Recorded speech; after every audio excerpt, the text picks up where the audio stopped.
All right, it's time for draft number 2 here at the Magic the Gathering World Championship 26. I'm Marshall Sutcliffe, I'm with Paul Chion, and we're gonna bring you the draft of Javier Dominguez, your defending champion. Now, Javier sits down again.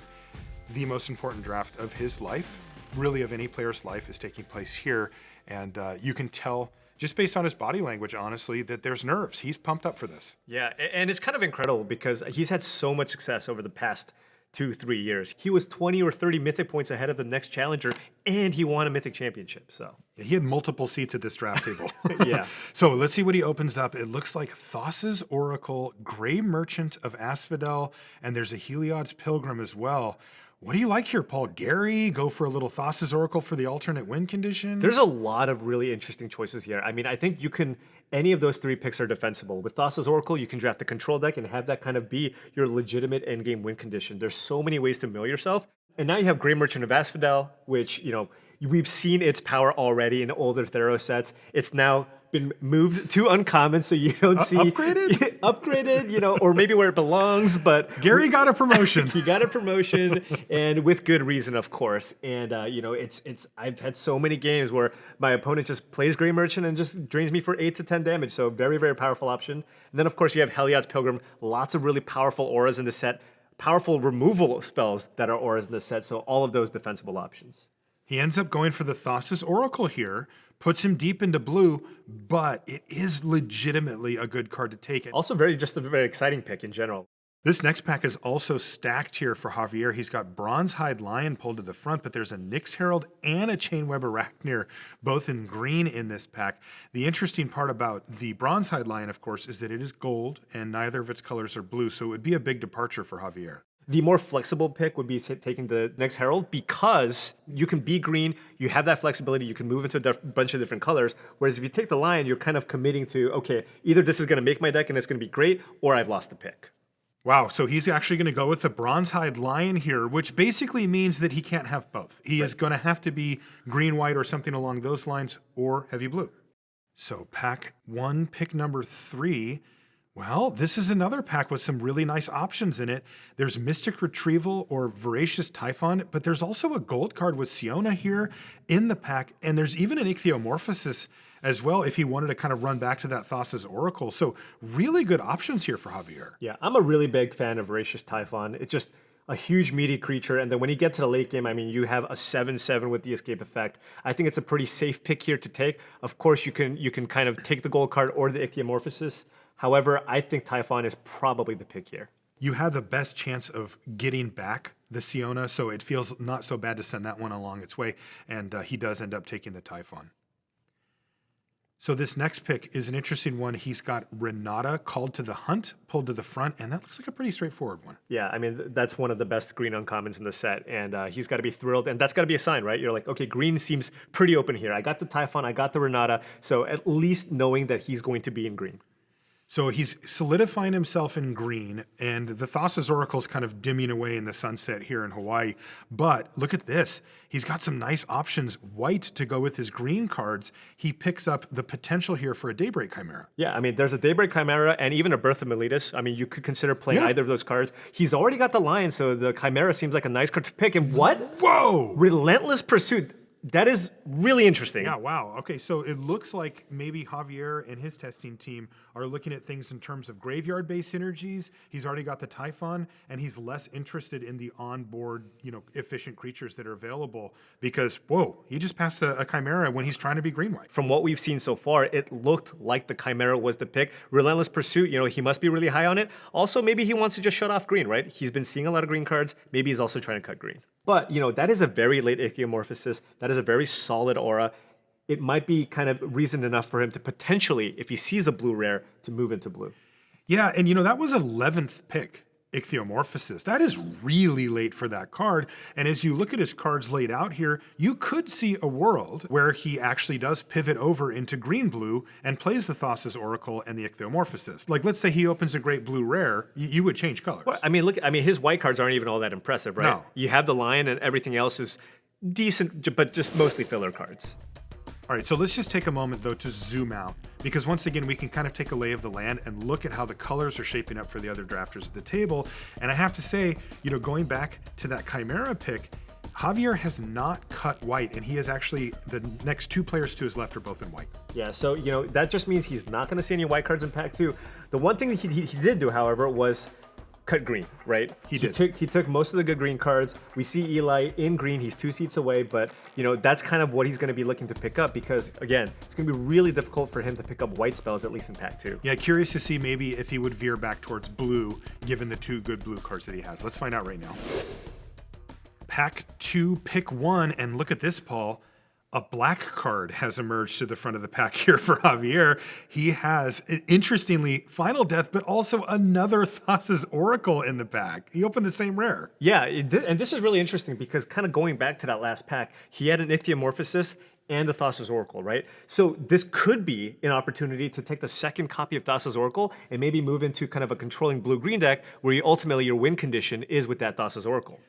But he's not going to go for it. He says, you know what? Final Death is just too much higher in power level, and it's splashable, and I'm in green. I'm going to take Final Death here and maybe move into black. So let's see how this works out for Javier, because this is a little bit of a gamble, but, he's keeping himself open. Now look at this. He gets past his second pack. It's got another Final Death in it. Yeah, and I would imagine, he's going to probably want to double down here. Final Death is extremely powerful. The Exile clause, very, very relevant in this format, especially with all the escape creatures that exist here. Also of note, no good green cards in the pack at all, so he's not really giving up anything on his primary color. So 2 copies of Final Death kick off the second pack. And look at this, a Mire's Grasp now as well, but there's also a Voracious Typhon in this deck. Yeah, so those are the 2 options. And now it's just a question of whether or not Javier is looking to splash black or maybe give himself a little flexibility by taking the Typhon and maybe he can go green-white splash to Final Deaths. And it looks like that's what he went for here. But the Mire's Grasp there, I mean, tempting. So hard to give up. He did end up sticking with a consistent plan here. So now he has a chance to take Annihila's Forerunner, but instead he actually goes for the Hyrax Tower Scout, the kind of efficient 3/3, but nothing exciting. I actually like the Forerunner a little better there. It's a good way to finish a game in a big green deck. That kind of pick is one of those things where players kind of look at their deck and they're looking at the holes in their curve, and that's probably the reason why he went for that. Next one, he just looks at a Skola Grove Dancer here, and he's just going to take that. Not a whole lot for him here. He's already good at the 4-drop slot with the Voracious Typhons he's already got, so he just takes a 2-drop. And that brings us to the next one where he's got a chance to take a Nexus Wardens if he'd like. That's the 1/4 that has Constellation gain 2 life. It's a good one to set up behind if you are trying to get through it, but instead he goes for Inevitable End, which is also a good pickup. Yeah, so now this is really interesting, right? Because now what is he going to look to do here, right? He's kind of been solidifying himself in green, but he's been taking some black cards, but given some options previously, he took a green card over a black card in the Typhon over the Mire's Grasp. So is he going to end up green-black? He still has some white cards. I mean, this is a really, really important portion of the draft where he has to make a decision. You cannot waffle the entire draft because otherwise, I mean, you're going to end up taking too many underpowered cards over the course of the draft. And once again, he's facing a choice between multiple black and or green cards. Nyxborn Colossus is here, but I see a Funeral Rites there. He's taken a bunch of the black cards, so I mean... Wow, he takes the Nyxborn Colossus here. That's going to run into the same mana space. I would have liked to see the Funeral Rites there if he sees himself in black, and I don't know if he does at this point. All right, let's take a look at how the pack ended up for him. You see the 2 Final Deaths, the Typhon, the Tower Scout, the Skola Grove Dancer into Inevitable End, the Colossus, and then, whoa, even better than the Colossus, he got a Loathsome Chimera with the next pick, and then it kind of fell off for him. Still, this pack was pretty good for him. 2 premium removal spells, another Voracious Typhon. He didn't get anything bomby, though. Yeah, but the one thing I really want to point out here, which kind of came true, was no white cards in pack 2, right? 0. Because of the fact that Paulo was heavily in white, along with Eli Loveman, he saw no white cards, and he ended up with some green cards, and the Final Deaths, I mean, that was kind of a luck of the draw type of thing, right? Because he had no real business being in black, and he just kind of took the objectively best card in the pack. Really curious to see how this deck shapes up because it can go all kinds of different directions. While Javier was struggling a little bit to get his colors under him, figure out where he wanted to be, across the table, things were looking very good for Andrea Mengucci. He got a 4th pick Elspeth in this pack. During the course of this draft, after pack 1, he was mono black. Elsewhere on the table, things were really coming together for Raphael Levy. He's on a blue-black deck from pack 1 to pack 2. He's got some bombs. Well, let's see how this ends for Javier. This is his 3rd pack, and look at this, Setessan Champion and also Calyx. Now, he's been flirting with playing white in his deck. It's like really close. But the truth of the matter is, we know he's green. Right. That Setessan Champion's just too good here, right? Yeah, definitely. I mean, you just slammed the Setessan Champion. You know that no matter what happens, this is definitely going to make your deck. And the thing with Setessan Champion is you don't even need that many enchantments for it to be good. If you just play one or two over the course of a game, or it's going to be totally fine. Whereas for something like Calyx, you need a solid number of enchantments to really fully utilize the card advantage engine that it provides, right? If you miss on the plus, it's not especially good. So I think it's a pretty easy champion here, but of course, it's a Planeswalker, right? Planeswalkers completely changed the way a game is played, which is why Javier is still tanking over this. But I think ultimately, I mean, champion's got to be the pick here. Javier does decide on the Setessan Champion. Absolutely has to be the pick there, even though, yeah, you see a Planeswalker, you're always tempted.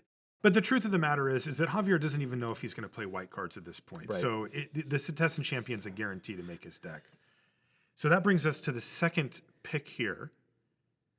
And as you can see, he got hooked up. Wow. He got the great black cards coming from the left in pack 2, and now he gets Erebos' Intervention in pack 3. Yeah, fantastic removal So spell. good. But at the same time, now it's like, is he still solidly in black, or can he still just splash all the black removal spells, right? I think at this point, he has priced himself in to at least splash the 3 black removal spells, and he is likely just going to play black. Pick number 3 now, and look at that. Renata called to the hunt. Remember, he already has one of these, but Javier is staring at that Elusian Caryatid. Look at that hand grip. He wants to take it so bad, but he knows how good Renata is. Yeah, well, the Caryatid gives you a little flexibility. If you did want to potentially splash the black cards, it's pretty great. However, Renata is just, it's a must kill. If you untap with Renata and you just play any number of creatures, all of a sudden games can kind of snowball out of control. So, I kind of just like taking something that's just higher power level, especially when it's a card like Renata. Right, it asks so little of you. The only thing it says is, hey, play some creatures. Play creatures. You're going to do that anyway. So pick 4 now for Javier as he examines what's in the pack. Look at that, Terranica, a Crowan Veteran. Now that is a double white card, and Javier, I think it's safe to say, is completely out of white at this point, but he does have some decent options, although they're not great. He's got the Moss Viper or the Rage Scarred Berserker. They're fine. Yeah, I mean, at this point, we're kind of looking at what kind of filler card you want to put into your deck. He's pretty solidly in green-black. Terranica, even if you do decide to be white, it's really hard to cast, right? He's very heavy green, and he still wants to splash the final deaths. A tough spot here between these two mediocre playables, but double white cards at this point aren't really on the docket for Javier. Yeah, unless he's maybe considering a hate draft. I don't know. I mean, They are playing in pod. Yeah, everything else is filler. And look, I mean, he's got that up here. Is he actually considering playing this card in his deck? You kind of feel it, don't you? Like, he's going to take Terranica here. So we don't know his motivation. Right. This could be a situation where he says, well, I've got some white cards, maybe I'll play it. Right. Or it could just be, look, I've passed you enough good white cards. I'm not really giving up anything. I'm just going to hate draft. At the end of the day, the set is fairly deep. You're going to be able to find enough creatures and spells to put into your deck. Oh boy, Look at these white cards. Chimera. Yeah, you have to feel like white was so open coming from the right. We saw that in both packs 1 and 3. But it does feel a little late. Now, look, if he is thinking about playing Terranica, okay, you could pick up a Chimera or even a Doxos if you really want. Otherwise, what are the cards for him? Well, there's a Gift of Strength and another Rage Scarred Berserker. Again, filler level cards for him. Makes me think it's more likely that the Terranica was potentially a hate draft because it is a powerful card. But yeah, I mean, now he's kind of going back the other direction because, with the Terranica, now you might have been in a good position to take the Chimera, right? A little back and forth here, but I mean, I don't even know anymore. Right. So then if you see the rest of his pack here, Paul, he picked up a Skola Grove Dancer. That goes really well with the Setessan Champion. He also got his favorite card, Relentless Pursuit, after that, and then a little bit of filler to kind of to weave things out here. Yeah, and now that you kind of look at kind of how the rest of this pack fleshed out, you know that he's not going to be in white, right? He took the Terranica, probably speculative pick, powerful card. Maybe it's one of those like halfway spec, halfway, maybe I'll delve into white. But yeah, I mean, at the end of the day, it looks like he's going to end up with, still a fairly solid black-green deck. Yeah. And Paul, once again, let's take a look at how the table fared as far as colors go. And it's really interesting to note here that players just sort of lined in, right? There wasn't a lot of changing. People were reading the table, kind of understanding where they needed to be. In fact, Javier Dominguez, our feature drafter, was the only one who really changed, and it was only one color that he changed. This is in stark contrast to our other table, our other draft pod, where people were kind of fighting and changing and couldn't figure out where they were supposed to be. Everybody played nice here. Well, I mean, that is what happens when you start out heavily in Rakdos pack 1 and switch to Azorius. That'll probably throw a wrench into everybody's plans. But here, it looks like everybody kind of settled into their lanes, picked their color combinations, read signals, and kind of all ended up with fairly solid decks. Right, and specifically, I have to mention Jean-Emmanuel Duprat, who went from black to black to black, green, white, blue. It is easily the sweetest deck in the field, though that doesn't necessarily mean it's the best deck in the field. All right, well, after kind of going back and forth between green, white, and green, black, Javier Dominguez ultimately ending up with a green, black deck. Let's hear from him to see how he felt his draft went. I don't think the draft went very well. I think the seed was also very hard to draft, probably. Like, the cards were not very good overall. So I think the deck is fine, but like nothing special. Next, we've got Paulo Vitor Damarosa, who ended up ultimately in red-white. Let's see how he felt about his draft. So if I could redo the draft, I definitely would. I'm not very happy with it, but at the same time, like, you have to go 2-1, right? Your deck has to be in the top half of the pods, basically. So I think maybe you could get there. It's a reasonable deck. It's not bad, but I'm not thrilled about it. Now we have Eli Loveman starting out green-white, ending green-white with a pretty nice Calyx getting passed to him third pick. Let's see what he thinks about his deck. I feel like the draft was going pretty badly in the first couple packs, but pack 2 really hooked me up. I have a lot of removal and a lot of creatures, so I always like that in my draft decks, so I'm feeling pretty confident about this one. Next is Andrea Mangucci, who has maybe one of the best decks in the room. I wonder if he agrees. Let's find out. I'm very happy with the draft. I don't have the best start with the game loss for deck registration, but you know, there's mistakes happen, even at the highest level, so hopefully the games play better. Next, we have Matias Leverato, where he has the 4 Powers Matters deck in red-green. Let's see how he thinks about his Ferocious deck. So I feel a little better than I expected because the draft pod had such an amazing players, and I think that the deck turned out to be okay. It's not great, but I like my chances. I ended up with a lot of playables, so pretty okay. We mentioned Raphael Levy before. He has some absurd bombs in his list. Let's see what he thinks of his draft. Overall, the deck is fine plus, I would say. I don't know if it will perform as well as I think it could. So overall, I think it's fine. Hopefully it can carry me to a 2-0 or 2-1. And yeah, hopefully I get there. Next up, we have Chris Kavartek drafting a green-blue deck based around Fossa. I have a good curve of creatures, and what's kind of coincidental and nice too is I've 7 or 8 cards that are instants, and they're all different from Omen of the Sea to Counter Spells to Starlit Mantle. So I think my opponents are going to have a hard time playing around what I got. And lastly, we've got Jean-Emmanuel Duprat with his black, green, white, blue deck. Let's see how this thing came together. I think the draft went pretty well. I'm on 2 of my favorite colors in the format, but I'm missing some of the key components for the archetype. Like, I don't have any escape creature, which is very weird. It's the first time I'm playing Datha's Oracle in a non-blue deck, so I don't know how well it's gonna work.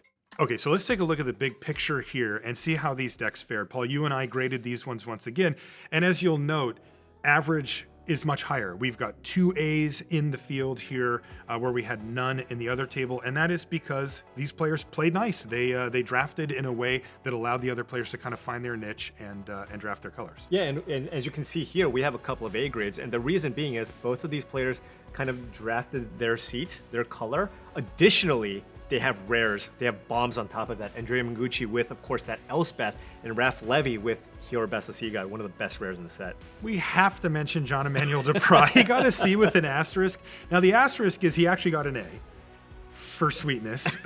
Unfortunately, we are playing at the World Championship, and sweetness is not necessarily the way to get match wins. So we had to give him a C because his deck could be very inconsistent. It has a very ambitious game plan. That said, it is powerful and it might come together. So we did give him an A for sweetness, but a C on the regular scale. So that's how things panned out here for draft number 2. Will Javier Dominguez's switch from green-white into green-black pay off for him? Let's find out.